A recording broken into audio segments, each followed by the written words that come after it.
Now let's talk about trauma. So this is the system. So I'm going to go fast through them, then I'm going to explain. You have step 1, uncovering, remembering, defining, explaining, mapping, and overwriting. Uncover means remembering. The default functionality of the brain will delete the traumatic experiences. But then later in life, you're affected by them acutely or chronically, and you have to remember. How can you solve or understand something that you don't remember? You're going to go before the event in your life's timeline and after the event. So you're going to remember everything that you can around the thing till you reach that exact traumatic issue. So you can't remember the thing directly because the brain says, no. You're going to fool the brain, you're going to go around. Now you remember exactly what happened. And it's important to understand that remembering means I want you to have video in your head, video plus audio. Just an image, a photo is not enough. That's not remembering. That's a reference. That's a reference to the thing. You need video.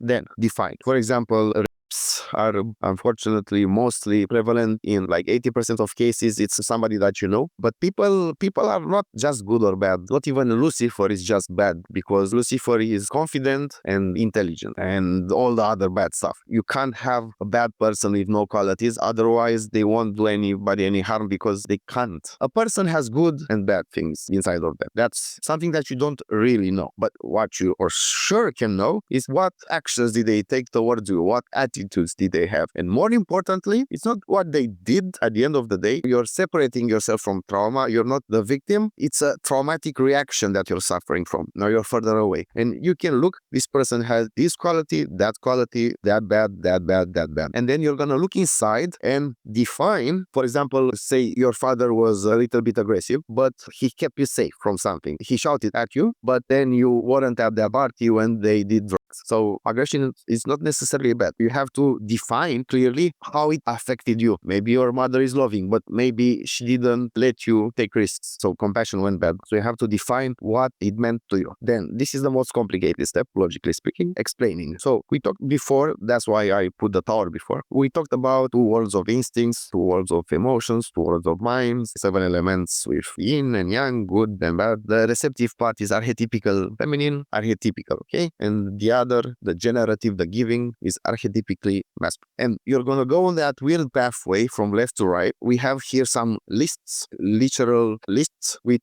can help you explain to yourself what you felt. Say you remember that bad thing happened, you're sad. It's not just that you're sad. You're sad and you felt emotionally fragile and you couldn't enjoy the pleasures of life and you didn't feel safe. Now we're going up, and you felt locked inside and you had a passive vision of the future that everything will be bad and that's just how it is, and your projection into the future will be negative. So it's not just that you're sad, you were sad and maybe now you're sad. It's a whole thing that happens. So you're explaining this situation at a much higher level than ever before. Now you have this pathway. You're going to build this pathway out of every bad thing and good thing, which has something to do with your trauma. I'm going to give my own example. Kid having a kid, good. Why not? I'm going to make a pathway. Kid that's 16 years old, bad. Make the pathway. Kid taken from you later in life, bad pathway. Step 4. Now, you're going to take all these pathways and map them. This is more of a dreamy task. So you're going to remember you felt a certain type of sadness. It's not a general type of sadness. It's a specific type. And then you're going to look into your life every time that you felt that. Till the present moment, you have at least 3 moments in your life, because you're understanding that for each moment, I felt sadder than I should have. I felt more desolated. I felt more fearful. You realize how it affects you till now. You have a deep realization that, wait a minute, this 20% of sadness, that's from there. That's not me. That's not my life right now. Now, step 5, overwrite. So this was a very abstract mental journey. Now you're doing stuff. You felt incapable. Prove yourself that you're capable. For me, it was, I cannot provide. Be generous. I was alone.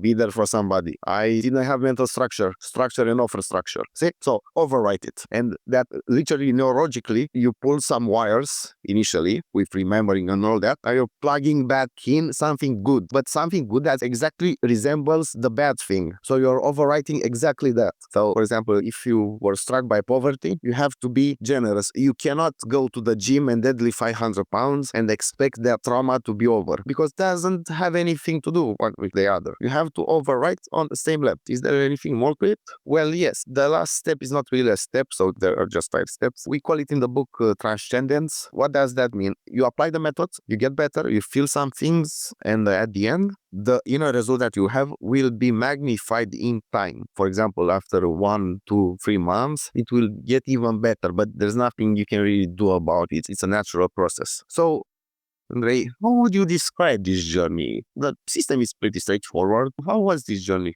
You're going to hell, boy. It might be the worst thing that you intentionally put yourself through in your whole goddamn life. Whoa.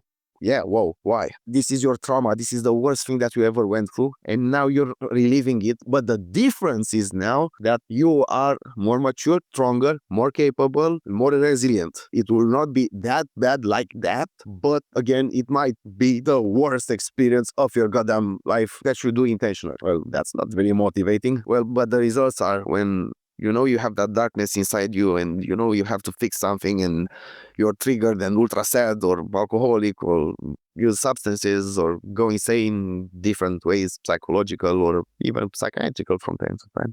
It depends. You have to understand that it's worth it.